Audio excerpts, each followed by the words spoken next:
Bonsoir et bienvenue dans ce troisième épisode de Sombre Machination. Nous sommes cette fois-ci à 200 km de l'épisode 2, mais toujours à peu près 1000 km de l'épisode 1. Je suis toujours avec Sir Mascox et nous nous mettons vraiment dans les pires conditions à chaque épisode, mais les meilleures conditions pour vous. Île de Verre, tu as laissé Arnor Partokay, ton compagnon de route, à Velich, et tu as pris la route pour retrouver Sabedoria.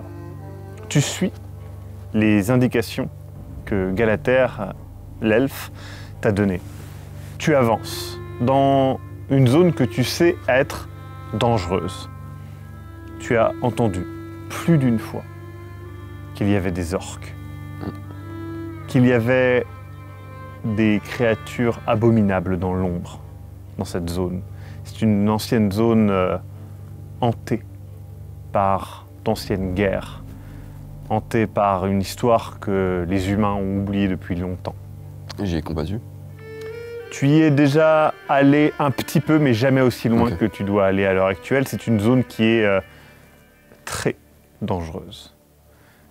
Tu es donc sur le qui-vive. Chaque pas que fait ton cheval t'approche un peu plus du danger. Cette première journée, tu n'as pas vraiment le temps de t'enfoncer très loin, mais tu vois déjà des traces de destruction. Comme si la terre s'était fracturée par endroits, comme si des météorites étaient tombés, comme si l'herbe avait été gelée. Tu ne comprends pas vraiment ce que tu vois. Ce sont des petites traces et tu crois deviner, à moins que tu veuilles vraiment regarder, hein, mais tu crois deviner des vagues silhouettes dans les débris de ces catastrophes. Des silhouettes de corps? Ouais. Est-ce qu'il y en a un qui est relativement grand dans lequel je pourrais m'enfoncer? C'est pas très profond, c'est vraiment très localisé. Ok. J'essaie de trouver le plus gros. Ouais.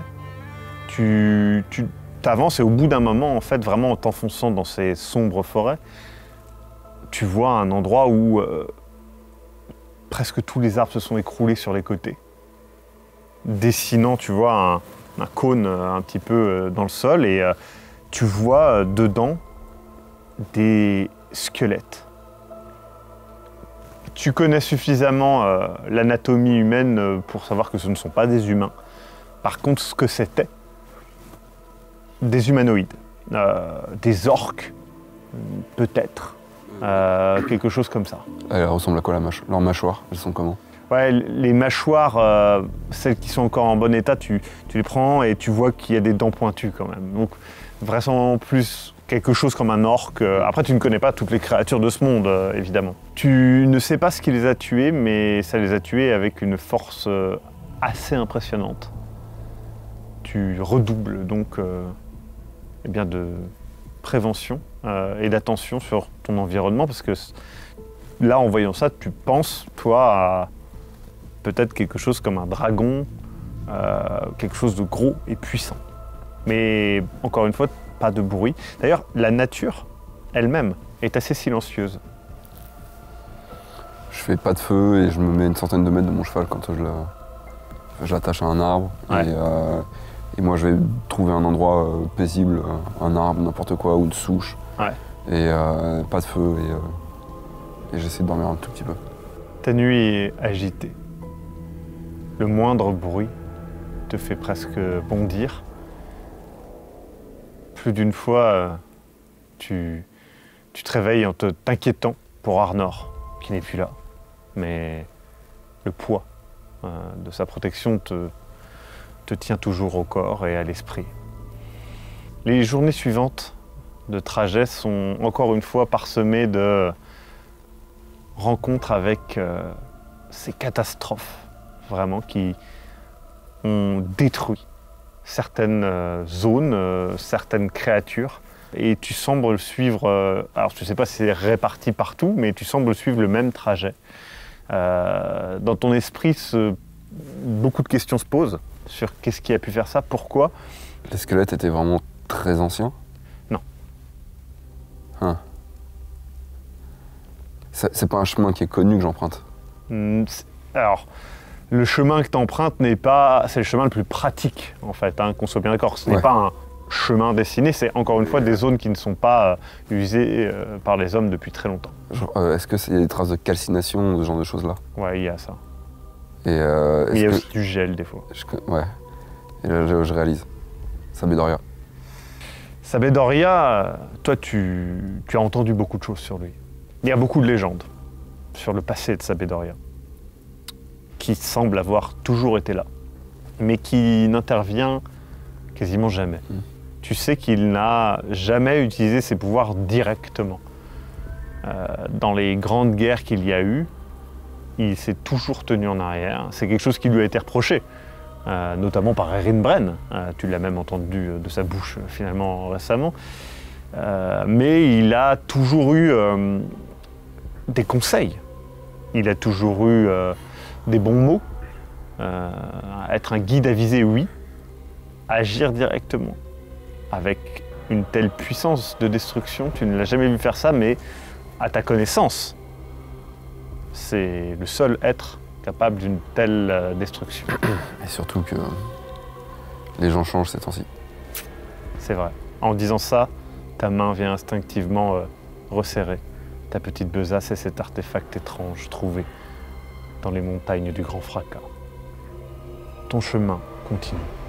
Et alors que le paysage devient de plus en plus sombre, que les pierres se couvrent de mousse et que la météo devient plus humide, que le vent devient plus froid, tu entends des bruits dans la forêt, des petits bruits comme de chahuts d'enfants, pour toi d'enfants.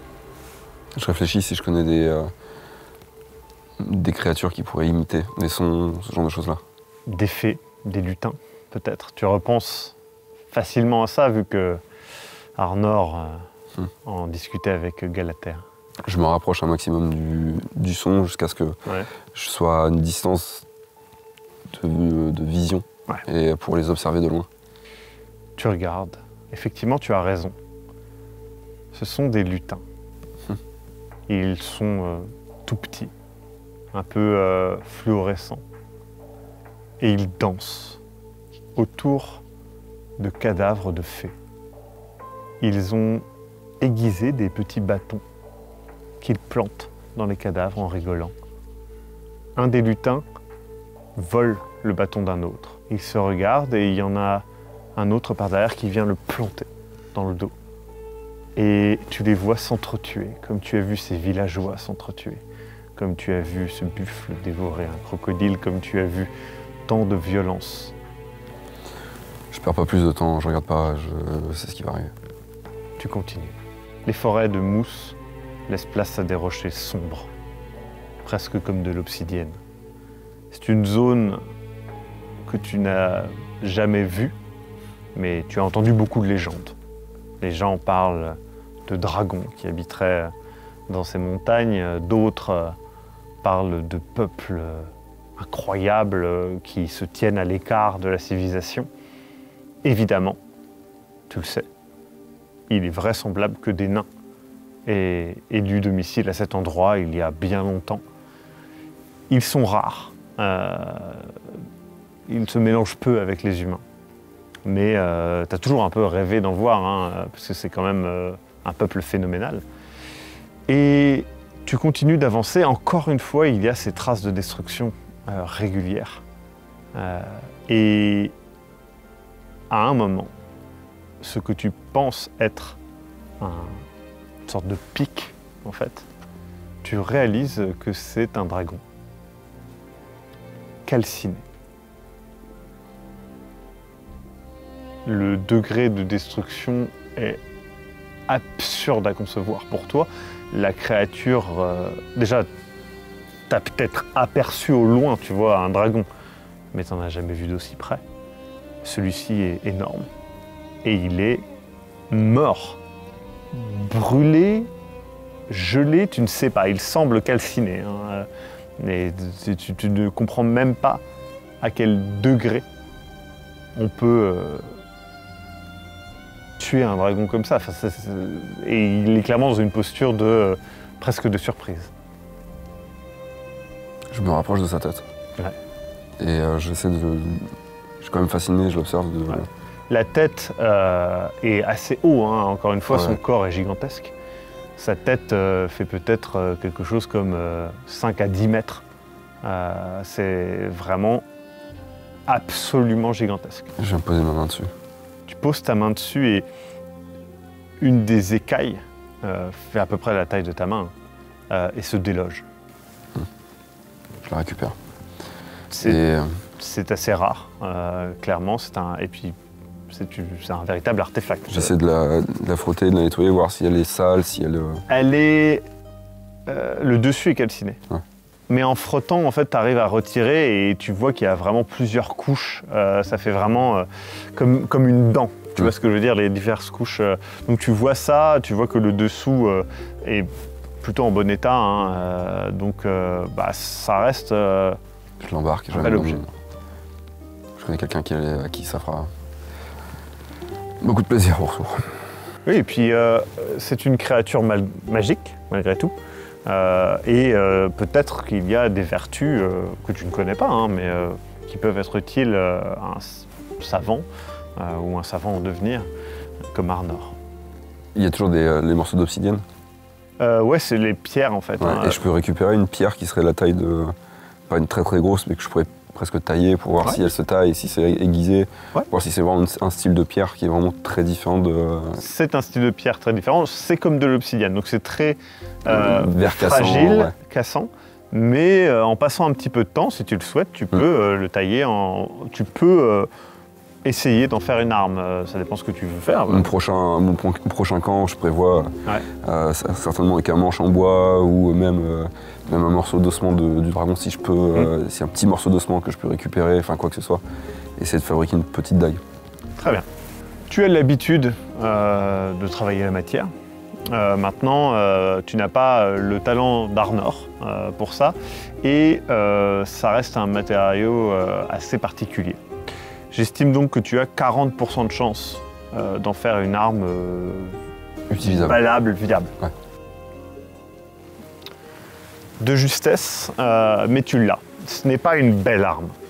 C'est une arme qui est là pour faire des dégâts et qui tient bien dans ta main, est solide. Et surtout d'un matériau plus coupant que ceux que tu as d'habitude. Tu avances. Et le but de ton voyage te fait face. Des colonnes gigantesques. Et tu comprends que c'est une ancienne galerie. Peut-être faite par les nains, peut-être faite par les hommes ou un autre peuple. Tu ne sais pas. Mais l'entrée est gigantesque. Des inscriptions sont marquées en plusieurs langues. Tu ne les comprends pas. J'ai très certainement une lanterne avec le cheval. Oui. Je prends ma lanterne. Pareil, j'attache le cheval à une certaine distance, près d'un cours d'eau s'il faut, s'il y en a un. Et avec des vivres, parce que je sais que ça va durer peut-être un certain temps. Et j'embarque le minimum nécessaire. Et j'avais un arc. Oui, un arc de chasse. Mais je pense pas que je l'embarque pas. De toute façon, je prends vraiment le minimum. Et la lanterne. Tu commences ton entrée dans les profondeurs de la Terre. Tu n'es pas habitué à ce genre de lieu. Étrangement, il fait assez bon. Tu avais peur d'avoir froid, mais il y a une température plutôt agréable, hein, dans les 15-16 degrés, et il ne fait pas tant humide. Il y a des torches régulièrement allumées. Okay. Et tu ne comprends pas trop comment c'est possible. En t'approchant, tu comprends assez vite que ce ne sont pas de simples torches. C'est une technologie ou une magie que tu ne comprends pas vraiment. Elle chauffe très peu. Mais elle brille. Et par rapport à ma lanterne et ta lanterne te permet de voir mieux. Ok. Mais ça permet d'indiquer par exemple les intersections, des choses comme ça. Je laisse les torches en place alors. Très bien. Au bout d'un moment, des statues sur les côtés. Des immenses statues de nains. Ce sont des nains car tu vois qu'ils sont un peu courts sur pattes. Et l'un d'entre eux semble être un soldat, un roi, tu ne sais pas, mais il se tient dans une posture clairement héroïque, avec dans ses mains un énorme marteau, mais il n'a pas de tête. Et sur lui est écrit quelque chose, gravé quelque chose. Tu sens, de par la manière dont c'est gravé, qui est bâclé par rapport au reste de l'ouvrage, que ça a été fait bien plus tard. Mais tu n'as pas la capacité de lire ce qui est écrit. C'est pas le même truc qu'il y avait sur l'autre pylône, on avait chopé les... Non, ok. Ce n'est pas de la langue commune. Ok, c'est pas en commun. Et tu peux voir que c'est une écriture qui répond à celle que tu vois par-ci, par-là, dans ce lieu. Peut-être une écriture naine, peut-être une autre civilisation qui a habité ces lieux après. Je cherche au sol s'il y a une trace de la ruine, de la tête, de... Ouais. Tu cherches, tu ne la trouves pas. Tu vois que ce lieu a clairement eu plusieurs périodes de vie. Une période qui a certainement été faste et glorieuse. Et puis une autre période plus sombre après, qui montre des traces de vol, des statues notamment que tu trouves glorieuses. En y regardant bien, tu vois qu'il manque des joyaux, peut-être certaines parties qui étaient couvertes d'or. Elles ne le sont plus depuis très longtemps. Certaines parties ont été grattées. C'est peut-être pour ça que la tête est tombée. Et puis ensuite, il y a une autre partie. Une partie qui semble être bricolée par-dessus. Et tu ne sais pas si c'est de cette période-là que datent les inscriptions. En tout cas, il n'y a pas la superbe qu'il y a sur les premiers, sur ces sculptures. Ça fait vraiment bricolage, si tu veux. Est-ce que ce sont des humains, des orques, autre chose? Ça, tu ne le sais pas. Pas de traces de cadavres, pas de traces de... Pas de traces de vie. Ok. Par contre, tu peux deviner que quelqu'un d'autre est passé ici il y a pas si longtemps. Il y a une trace au sol qui fait une certaine largeur, qui te fait penser à toi à une cape ou une robe qui aurait traîné sur le sol. Je suis les traces, mais par contre, je ralentis mon rythme. Ouais. Et je suis à l'affût en termes de son. Je veux être sûr et certain d'entendre le moindre truc. Quitte à laisser ma lanterne qui fait plus de bruit pour prendre une torche, switcher une des torches et quitte à être plus dans la pénombre aussi, peut-être que ça me donne un avantage. Tu as 70% de chance d'entendre quelque chose. Décidément. Le chiffre 3. Tu entends quelque chose. Les vagues échos de cris, de gargouillements. Tu approches d'un trou qu'il y a sur un des murs. Un système vraisemblablement... voilà, toi, là, tout de suite, tu devinerais que c'est un système de canalisation ou d'aération, tu vois, qui fait que il fait un peu plus chaud. Et tu sens l'air chaud, justement, en approchant. Et tu entends qu'il y a quelque chose profondément qui se passe. Des cris, c'est des cris assez d'une voix un peu grave et tonnante, et puis des gargouillements terrifiants.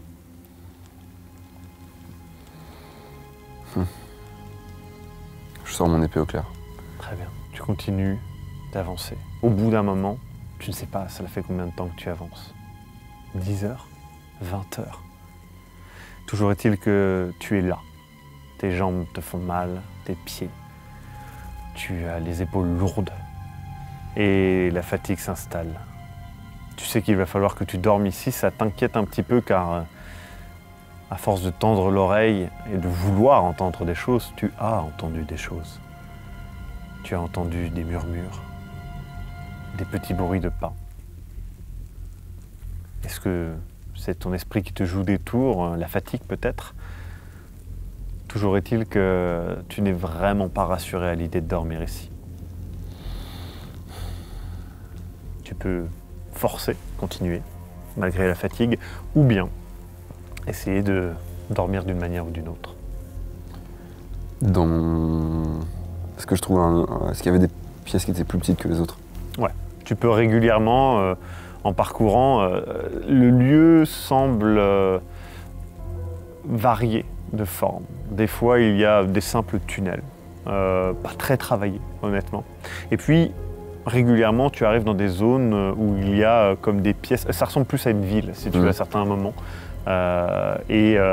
Tout est sous terre, hein, il n'y a pas vraiment. C'est grandiose en termes de volume, mais c'est pas creux dans le sens qu'il n'y a pas un pont qui donne surtout. C'est pas comme la Moria. Tu vois ce que je veux dire? Ça reste très. Ça reste un réseau de tunnels. Ouais, c'est ça.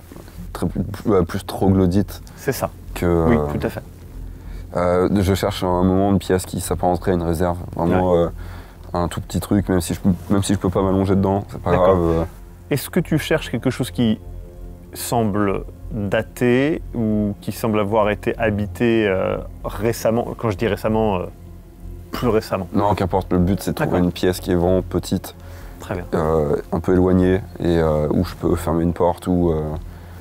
Enfin, même s'il y a des portes, je ne sais même pas s'il y a des portes. Mais il n'y a pas de porte. Petite pièce isolée où je puisse être assis et prêt à bondir juste pour faire une sieste. Tu veux qu'il y ait de la lumière dans le coin ou pas? Non, pas de lumière et pas de système d'aération. Je veux vraiment être le plus isolé possible. Tu trouves cet endroit. Tu te mets un boule dans un des coins, tu mets ta cape dessus. Peut-être même tu prends un peu de poussière pour être un peu plus discret, tu vois, si quelqu'un passe son regard. Et avec grande difficulté, tu trouves un sommeil léger. Tu te réveilles. Tu as l'impression d'avoir fermé les yeux il y a quelques secondes. Tu ne sais même pas si tu as dormi. Tes jambes sont un peu moins endolories, c'est la seule information que tu as. Et tu te remets en route malgré tout. Il n'y a pas plus de bruit. Il n'y a pas plus d'activité, tu ne sais pas où tu vas. Tu suis les conduits principaux qui descendent. Tu ne sais pas depuis combien de temps. Et au bout d'un moment, les sons que tu as entendus dans ces tuyaux de pierre font un écho réel, cette fois-ci, dans le couloir où tu es. Tu peux à peu près identifier que c'est un peu plus loin, sur la droite, tu arrives à une sorte de carrefour, on va dire, où il y a vraiment une dizaine de chemins. Un des chemins reproduit les mêmes bruits que tu as entendus.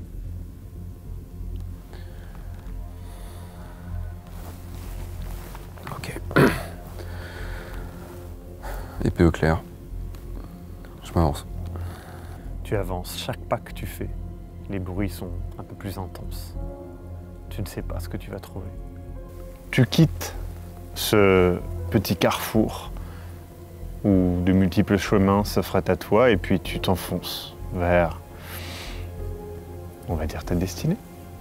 Alors que tu avances, tu vois que des lueurs habitent ce couloir.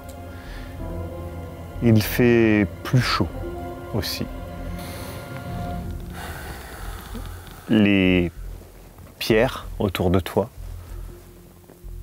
reprennent une teinte sombre d'obsidienne. Les murs ne semblent plus ouvragés, mais naturels, comme les boyaux d'une grotte. Tu arrives finalement dans une immense pièce, une grotte gigantesque. Au milieu de cette grotte, tu peux voir une sorte d'insecte, comme un scolopendre, avec vraiment un arrière bubonneux. Et cette chose est gigantesque. Elle te fait réaliser que la pièce est beaucoup plus grande que tu ne le penses. Cette chose est peut-être à 1 kilomètre devant toi, finalement. Et devant elle, tout petit, une véritable boule de lumière, avec une silhouette vaguement humaine, qui entonne des incantations. Tu reconnais le son que tu as entendu, et tu penses reconnaître le timbre de Sabédoria. Alors que tu rentres, ces incantations redoublent d'intensité. Tes yeux sont presque aveuglés d'une lumière pourpre qui traverse tes paupières. Malgré que tu fermes tes yeux, tu mets ta main devant. Et tu te rends compte que tu vois à travers ta peau, tu vois tes os à travers grâce à la lumière et tu te rends compte que tu as un goût étrange, crépitant dans ta bouche. Tu vois aussi, tu sais, comme quand tu t'apprêtes à tomber dans les pommes des étoiles, devant toi, tu entends des voix qui te parlent, tu ne sais pas trop ce qui se passe. Et d'un coup, un silence absolu. Tout s'assombrit. Et une sorte de tube de lumière sort de Sabédoria et coupe la créature gigantesque en deux. Tu tombes en arrière. Ta lame, ta torche tombe. Et dans le silence absolu, émettent un bruit gigantesque. Alors que la créature s'écroule au sol, Sabédoria se retourne. En l'espace de quelques secondes, il te fait face. Ses yeux sont des flammes. Sa barbe semble agitée comme des tentacules. Il est face à toi, sa robe est d'étoiles. Elle s'agite, tu as l'impression qu'elle reflète une vision de l'espace. Il commence à entonner quelque chose en levant sa main devant toi. Je me recule et je fais des mouvements Très délicats. très délicats. Ouais. Je l'ouvre d'une main Ouais. Et tu montres l'artefact. et je sors l'artefact. Très bien. Tu vois son regard se poser sur l'artefact. Son regard de flamme. Les flammes se taisent, la barbe s'arrête de s'agiter, comme si un vent soufflait sur lui et s'arrêtait. Sa robe reprend une allure de tissu. Ses mains sont moins crochues. Sa voix, qui lançait l'incantation, devient presque chaleureuse. Et tu vois un regard rempli de regret, qui regarde ce petit joyau que tu as dans les mains. Le joyau avait fortement brillé en te voyant. Là, il est presque aveuglant. C'est comme si tu avais un phare rouge dans la main. Sabédoria referme ta main sur l'artefact et te fait le geste de le ranger. Il a compris quelque chose que tu n'as pas tout à fait compris. Tu vois qu'il s'assoit à côté de toi. Calme. Vous deux êtes là, assis dans cette gigantesque pièce naturelle, avec ce dieu qui était face à toi, cette créature infernale. Le paysage est crépusculaire, invraisemblable. Il se passe peut-être une demi-heure avant que Sabédoria ne dise un mot. Pareil, moi je dis rien non plus, j'attendais. Comme si il fallait faire le silence en respect à cette créature qui est morte. Je n'ai pas réfléchi. C'était évident. Mais je n'ai pas réfléchi. Quand j'ai vu cette éclipse, je n'ai pas réfléchi.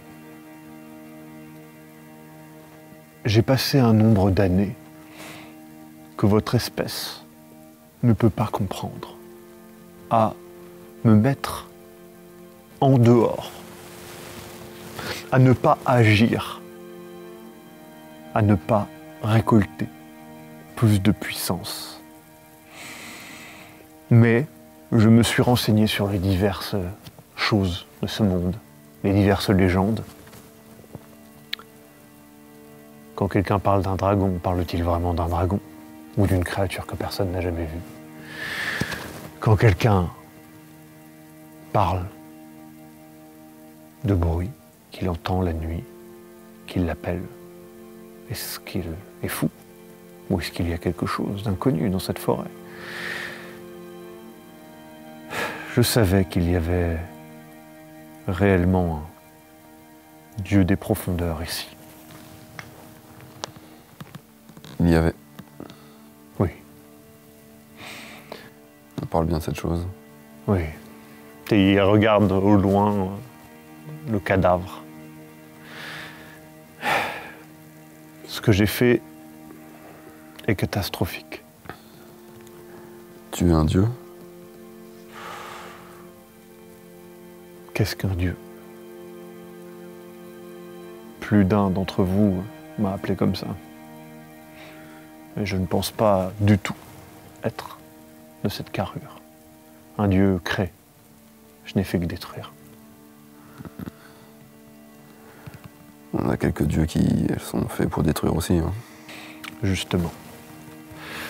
Ce que vous m'avez montré, ce qui a fait venir cette éclipse, Le caillou? vient, oh, ce caillou, comme vous l'appelez, Ouais. vient d'autre part et agite quelque chose. C'est... Il est dit qu'il vient des étoiles. Certains croient ça. c'est bien possible. Est-ce que vous connaissez le peuple des Uskonvakt? Le peuple du Nord. Et en le disant, je repense à l'armée qu'il y a au nord de Velich. Ce peuple guerrier qui Oui. est d'ailleurs actuellement aux portes de Velich. Écoutez, je ne pense pas qu'ils soient là par hasard. Vous le savez peut-être, ils sont considérés par beaucoup comme des extrémistes religieux, des fanatiques. Des barbares, des cultistes, oui, ils ont plein de noms. Ils sont agités par une volonté, depuis des milliers d'années. Quelqu'un, il y a de cela très longtemps, peut-être plus longtemps que moi, est venu avec un simple message, se préparer à une apocalypse, à quelque chose de dangereux, une arme pour certains, un artefact pour d'autres. Et cette foi a créé une tribu. Cette tribu a créé un peuple. Ce peuple agit avec la volonté de détruire et d'empêcher l'apocalypse, leur vision de l'apocalypse, d'arriver. Je n'ai aucune connaissance réelle sur l'artefact que vous avez. Je pense que en ont peut-être. Ok, très bien. Alors, Si nous ne faisons rien, je risque peut-être d'être à nouveau impacté par cet artefact. Je pense que cet artefact, s'il m'a impacté moi, impacte d'autres. Je pense qu'il impacte tout. tout. Je ne sais pas pourquoi il ne vous impacte pas vous. Mais je pense que c'est temporaire. Si nous ne faisons rien, alors je pense que cette peuplade n'est pas si fanatique que ça. en parlant d'une apocalypse. J'aime vraiment pas du tout la direction que ça prend. Mais pourquoi moi alors? Ce n'est pas moi qui vous ai choisi. Le destin? Vous savez, j'ai vu des choses, j'ai vu des gens faire des choses. Mais qui n'ont rien à voir avec le destin. Vous y croyez, vous, au destin? Écoutez, je ne sais pas en quoi je crois et pour être honnête, j'essaye d'éviter de penser à ces choses-là. Quand on a vu et vécu autant de choses que moi, on ne croit plus en grand-chose et on finit par croire un petit peu à tout. Bien. Bien. Bon bah... Vous connaissez le chemin retour? Oui. Il se relève et il te tend une main pour t'aider à te relever. Il te relève, tu sens, t'as vraiment l'impression d'avoir été saisi par une racine d'arbre, tu vois ce que je veux dire? Il te relève. Ouais, d'accord, je suis plus tout jeune non plus, hein, d'ailleurs. Il met sa main énorme, sa grosse poigne, tu vois, sur ton torse. Et il incante quelque chose. Vous faites quoi là? Instantanément. Tu sens toutes les petites douleurs, tu sais, cet ongle écrasé sur ton orteil, la petite douleur au niveau du genou sur un de tes ligaments, cette sensation acide dans ton estomac. Tout ça s'envole instantanément. C'est temporaire, mais ça vous aidera à aller plus vite. T'as l'impression d'avoir gagné 10 ans de vie, instantanément. T'as plus mal à la nuque, t'as plus cette douleur, tu sais, à une de tes dents. Temporaire à quel point? Quelques mois. Oh. Ok. Enfin bon. J'imagine que ça protège pas des coups d'épée. Il faudra un petit peu plus que ça. Mais les Usconvacts ne sont pas si guerriers que vous ne le pensez. Peut-être auront-ils une vraie solution. Ou peut-être chercheront-ils à nous tuer. Ou peut-être que je ramène ce qu'ils cherchent depuis si longtemps et qu'ils vont l'utiliser contre nous. Nous verrons bien. Le destin, sûrement. Ouais. Vous marchez. Le long du chemin, il te conte l'histoire de cet endroit, t'expliquant certains couloirs, prenant un chemin plus rapide que celui que tu as pris. Et tu comprends que dans ce qu'il dit, il y a une grande mélancolie. Il a aimé cette époque. Il a aimé toutes les époques, tous les gens qu'il a rencontrés. Et tu sens qu'il y a un regret fort en lui quand il réalise que c'est en train de changer. Qu'il a tué, qu'il a détruit, que en sortant de ce lieu, il revoit le dragon. Et tu vois dans son regard immédiatement des larmes. Et il baisse les yeux et il fait « Nous irons par un autre moyen, relâchez votre cheval. » Quel autre moyen? Et tu vois qu'il rassemble ses mains et il les met sur le sol. Ok, super. Tu sais pas trop ce qui va se passer. Et tu vois dans le ciel un énorme phalène, un papillon gigantesque qui vient. Tu comprends sa taille quand il approche.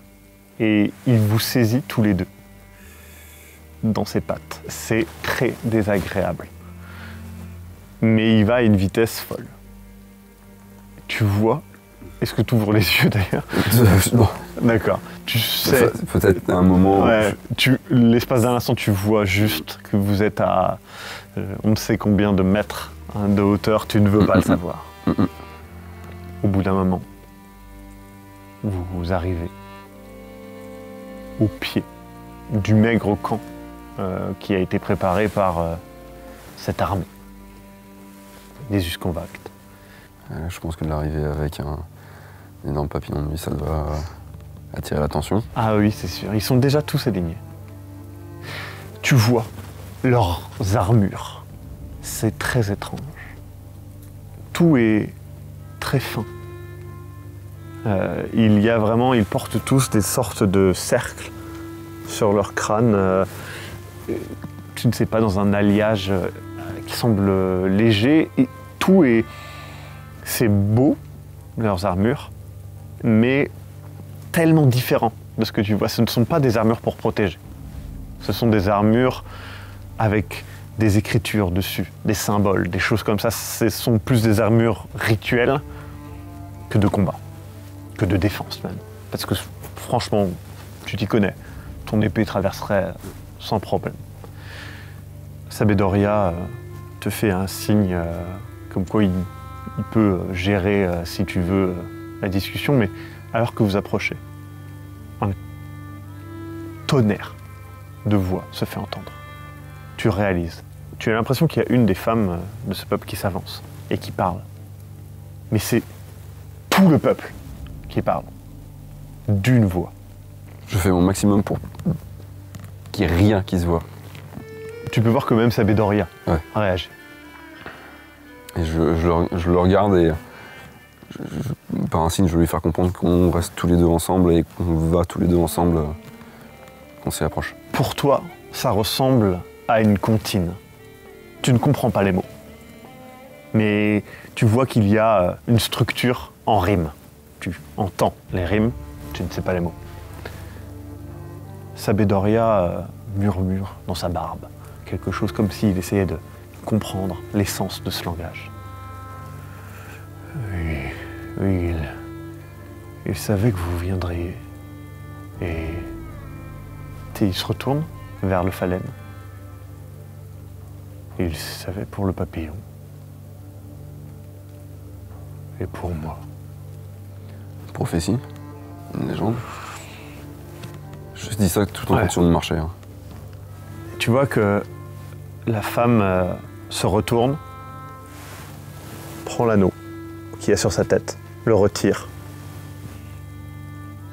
regarde tous les autres qui tous tiennent leur anneau et elle le brise.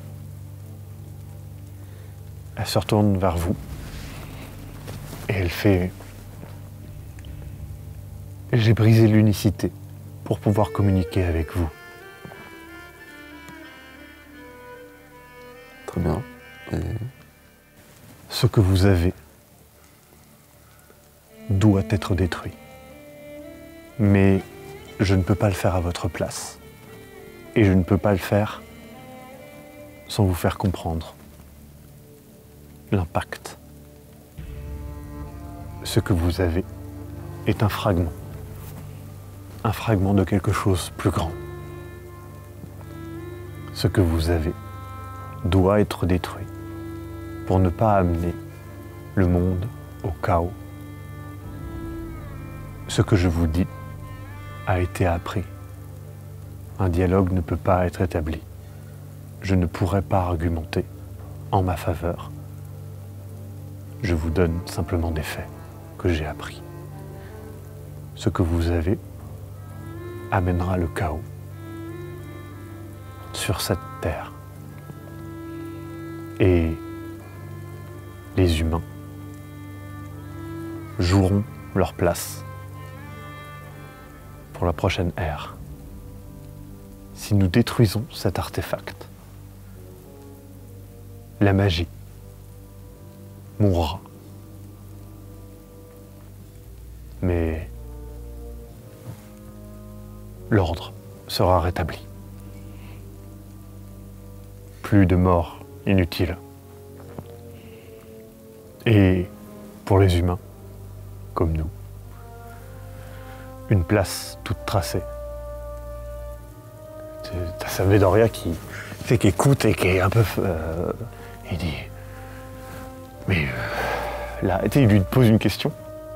Elle le regarde et elle ne sait pas quoi répondre. Et tu comprends que oui, elle l'a dit. Elle a appris ce texte. Elle ne sait pas du tout ce qu'elle est en train de dire. Et depuis quand elle l'apprend? Pourquoi elle a cassé? C'est beaucoup. Mais tu comprends qu'elle te dit ils peuvent détruire cet artefact. Mais que le détruire amènera à la mort de la magie. Ça, tu ne comprends pas vraiment ce que ça veut dire. Donc peut-être que Sabedoria peut t'expliquer plus. Et pareil, si tu le laisses, le chaos que tu as vu, le chaos que tu as constaté, continuera, perdurera.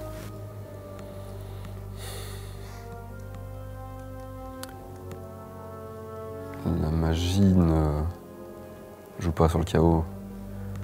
Les humains continueront de s'entretuer, même sans magie. Vous le savez bien, ça. Du coup, elle répond rien.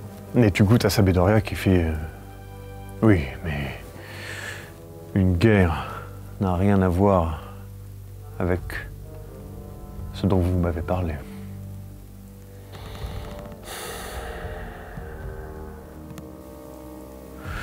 Écoutez, Hildever,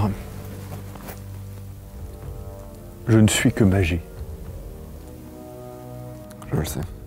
Les lutins, les fées, les dragons, les elfes, tous sont habités de magie. Mais si nous nous entretuons sans aucun but, si le chaos prend la place, alors des choses bien plus dangereuses peuvent se réveiller. Cette chose peut contaminer peut-être d'autres mondes. Je ne vois pas en quoi c'est un monde qui vaut la peine. En réfléchissant, tu penses à Arnor qui montrait cet intérêt pour la magie. Tu repenses à cette forêt qui émettait des sons et des musiques qui t'ont rappelé un passé. Tu te demandes si ça, c'était de la magie. Tu repenses aux trolls. Tu repenses aux cadavres d'orques. Tu repenses à la destruction que Sabedoria a appliquée. Tu repenses aux dragons, tu repenses aux phalènes. Tu repenses à tout ça et tu réalises que oui, tout ça, c'est la magie. Mais est-ce qu'elle n'est pas déjà morte? Tu ne sais pas. Pourquoi moi? Elle ne répond pas. Sabedoria fait... Je pense que... J'ai constaté dans mes études que notre notion du temps est comme celle d'une rivière qui s'écoule. Mais ce n'est pas forcément la notion de tous et toutes. Un peuple, aujourd'hui disparu. Vous voyez le temps comme une spirale qu'on pouvait constater de certains points à d'autres, expliquant les saisons, expliquant les airs. Et peut-être que la personne qui est à l'origine de ce peuple arrivait à concevoir le temps d'une autre manière et a permis de vivre ce que nous vivons aujourd'hui, de l'apercevoir bien avant et de prévenir.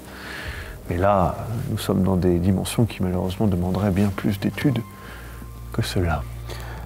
Vous avez dit que c'était un fragment. Un fragment de quoi? Je pense qu'elle parle... Il regarde vers le ciel. D'un fragment. De quelque chose qui est arrivé et qui a habité ce monde de magie. Comment est-ce possible qu'un simple caillou soit la base de toute la magie qui réside ici? Ça paraît beaucoup, non? Je suis d'accord. Mais je n'ai pas de réponse à cette question. Et je pense qu'elle ne comprend même pas ce que nous disons. Malheureusement.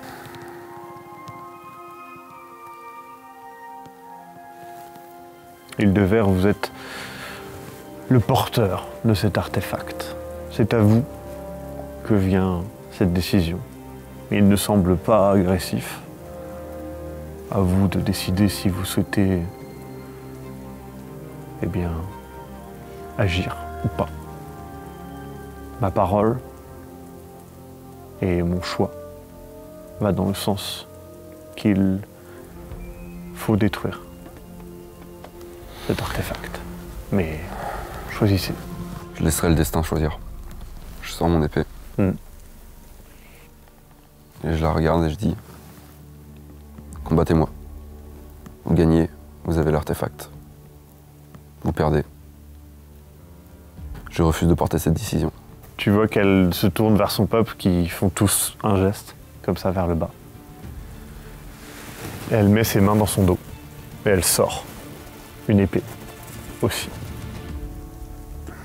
Elle retire tous les morceaux d'armure qu'elle a sur elle, révélant un vêtement en tissu simple.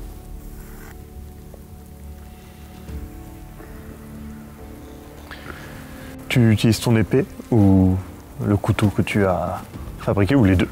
D'abord l'épée à deux mains. Tu sais extrêmement bien te battre.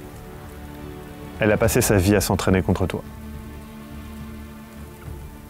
Le destin choisira. Tu as 50% de chance de gagner. C'est génial. Elle a aussi 50% de chance de gagner. Ouais. Les 50 premiers pourcents sont pour toi. Ok. Tu agis en connaissance du fait qu'elle a certainement passé sa vie à s'entraîner. Tu agis donc contre ton instinct. Tu ne te bats pas comme tu t'es battu pendant toutes ces années. Tu te bats différemment.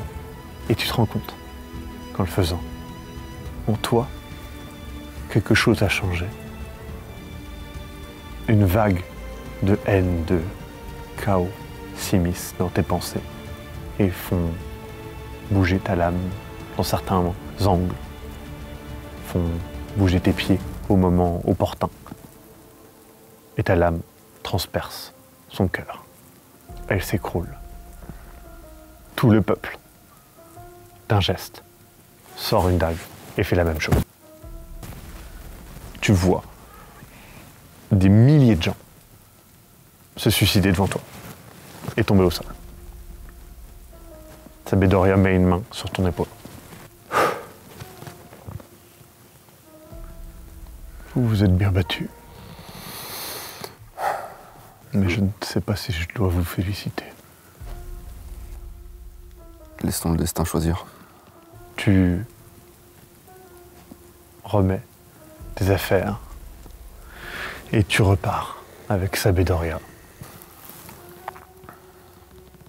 Tu retournes à Velich, que fais-tu? Je retourne à Velich. Ouais. Et je confie la pierre à Sabedoria. Très bien. Je refuse que ce soit dans mes responsabilités. Très bien. Un simple humain qui... Tu racontes tout ça à Arnor? Ou pas?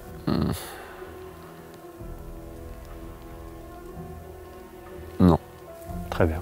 Je garde secret. Et je le laisse dans son innocence et...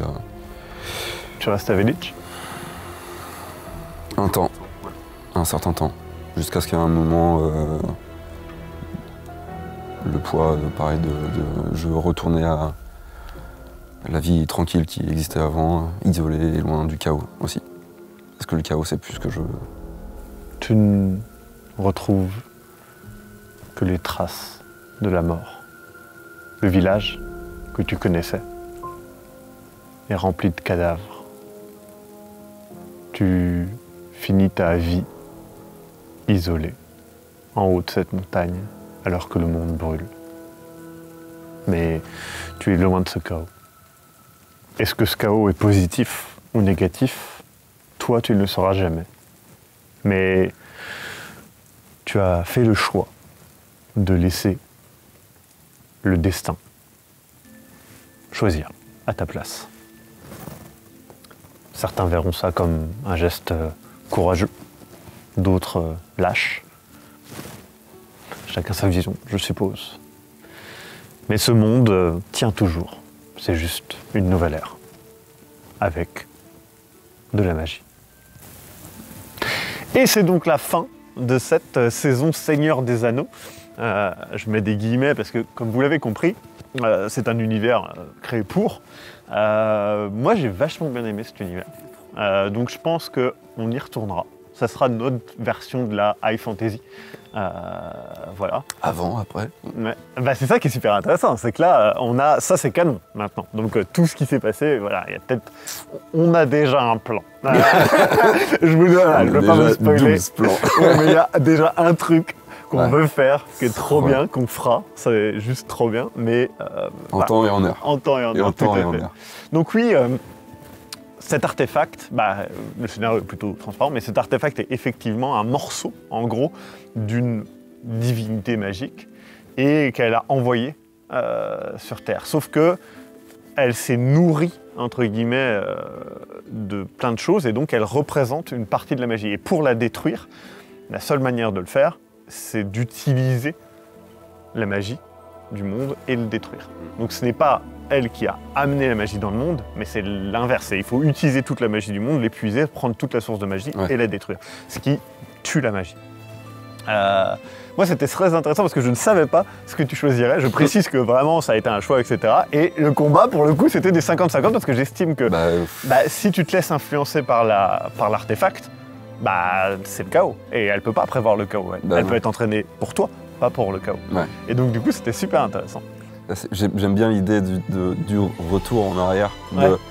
Oui, La boucle est bouclée, et genre, le monde est comme il est. Enfin, c'est pour ça que je voulais pas, même moi, que ce soit en tant que personnage, mais tu peux pas prendre cette décision, c'est impossible. Elle est horrible, cette décision. C'est horrible, et le top de dire, le destin, tu laisses le destin, un combat. Et puis le chaos, on le critique. Mais non, mais ce que je veux dire, c'est que ça va nourrir une remise à zéro, quoi, en fait. Ouais. Effectivement, peut-être que ça sera pas les hommes qui dominent, mais c'était pas les hommes qui dominaient avant. Et est-ce que c'est mal? Le cours du temps. C'est ça. Influer sur le cours du temps et prendre. C'est une décision horrible. C'est horrible. À mettre sur toi. Non. Mais je comprends totalement ton choix et je sais pas si tout le monde Je suis content d'avoir eu l'idée de me dire, je vais faire quoi? Qu'est-ce qui fait du sens? Qu'est-ce qui fait du sens? Le baston. Ouais, c'est trop bien. Et du coup, non, ça m'a beaucoup plu. J'ai beaucoup aimé aussi le fait que c'est un tournage, en gros, pour vous dire, depuis le début, on avait la possibilité de dire « Ah, vas-y, on blinde tout et on fait tout en haut de la montagne. » Sauf que dès le début, on s'est dit « Ah, ça serait cool de faire ça, de soigner les présentations plus, de mettre plus de temps sur les présentations et d'amener un truc un peu plus varié sur 2 épisodes, enfin 2 lieux. » Et dès qu'on a tourné dans le 2e lieu, on a fait « Non, mais en vrai, on peut faire ça dans un endroit qui ressemble vraiment à la fin. » Et du coup... J'adore l'évolution de cette saison, enfin de la construction de l'évolution de cette... Or, le fait que c'est une saison Seigneur des Anneaux fantasy qui est trop cool à jouer, c'est le côté de se dire, putain, l'idée de base qui était de dire, putain, il faut qu'on tourne en haut d'une montagne. C'est ça, l'idée de base, il n'y avait rien d'autre. Pas d'univers, parce que souvent, les gens demandent, c'est quoi qui vient, machin et ça. L'idée de base, c'est, on va tourner en haut d'une putain de montagne. C'est tout. C'est peu importe, de base. Voilà. Et du coup, on a fait... Ok, ça sera Mascox, parce que c'est avec lui que j'ai eu l'idée. Et ensuite, j'en ai parlé à Dikipi, qui m'a dit « Mais en vrai, je connais une montagne. » Et ensuite, j'en ai parlé à Zach, parce que du coup, il fallait des personnes qui puissent monter en haut de cette putain de montagne avec un sac de 25 putains de kilos et d'arriver en haut de la montagne et de tourner. Donc, il y avait et d'être encore en forme, parce qu'il y a encore des trucs à faire. Et il n'y a pas beaucoup de gens dans l'équipe qui sont forcément intéressés par ce tournage-là, qu'on soit bien d'accord, mais il y a aussi la capacité physique à l'avoir. Donc, j'ai pris 4 personnes qui sont soit déjà musclées, soit qui font de la muscu. Parce que pour moi, c'est le seul moyen de faire ce truc-là, d'accord? Et du coup, ça s'est très bien passé. Le 2e tournage, et ce tournage-là était beaucoup plus simple, mais même c'était encore de dire, on fait encore un... En plus, on a eu l'idée de base de dire en haut de la montagne, puis évolution, et ensuite en mode mine. Ouais, la mine, c'était vraiment la dernière... C'est au 2e tournage où on s'est dit, non mais il faut que ça soit... Et du coup, là, on est tombé dans les... que ce soit en termes de temps et que ce soit en termes d'organisation. C'est toutes les 2 semaines. Et de se dire, Bah, on peut le faire. Ça, c'est le maître étalon. C'est ça. C'est trop bien. Et pareil, c'est le premier tournage avec ce setup de micro. Donc on verra ce que ça donne. Bah ouais, trop bien. Première saison solo, pour moi. Oui, c'est vrai. Et première vraie saison solo filmée. Parce que la première saison solo, c'est avec Un homme sans histoire. Et techniquement, c'est pas une vraie saison solo. Les autres sont pas filmés. Et du coup, peut-être qu'il y aura d'autres saisons solo, évidemment. Très très cool. C'était trop bien. Enfin, j'ai vraiment beaucoup aimé. C'est différent. L'univers, c'est très très différent. Je suis curieux de voir. J'ai hâte de voir. L'horreur est plus dans le côté conceptuel que. Enfin, c'est plus étrange que horrible, vraiment, quoi. Oui, ouais. Ça fait pas peur. C'est pas le principe. Mais c'était très cool. J'espère que ça vous a plu. Encore merci à toutes les tipeuses et tous les tipeurs qui rendent ça possible, parce que sans vous, on ne serait pas là du tout. En fait, ça a demandé beaucoup d'investissement, de temps, mais aussi d'argent dans le matos, etc. Parce que pour monter en haut de la montagne, il fallait acheter des trépieds plus légers, du matos plus léger, etc. Enfin voilà. Et tout à fait. Donc c'était cool. Merci à Dikipi, merci à Zach. Et merci à Teipot qui nous a beaucoup aidé aussi dans le tournage de l'épisode 2 et cet épisode-là. Donc ouais, très très cool. Voilà, c'est à peu près tout. Merci à toi, Mascoc. Merci au spectacle d'en haut de la montagne. Oui, c'est vrai, on a eu un beau... je pense sincèrement, le live privé, vous voulez être là parce que il s'est passé des trucs dans les 3 épisodes. Donc c'est vraiment l'un des meilleurs live privés. Je pense qu'il y aura beaucoup de choses à dire. Tellement de trucs à dire. Isaac qui fait une chaîne de boxing derrière. Ça va être vraiment très cool. Trop hâte. Et merci beaucoup. Bisous partout. Et je vous laisse avec le Maxime du Turfu. Ciao! Salut, c'est le Maxime du futur. Voici l'extrait tout de suite maintenant. L'année est incertaine.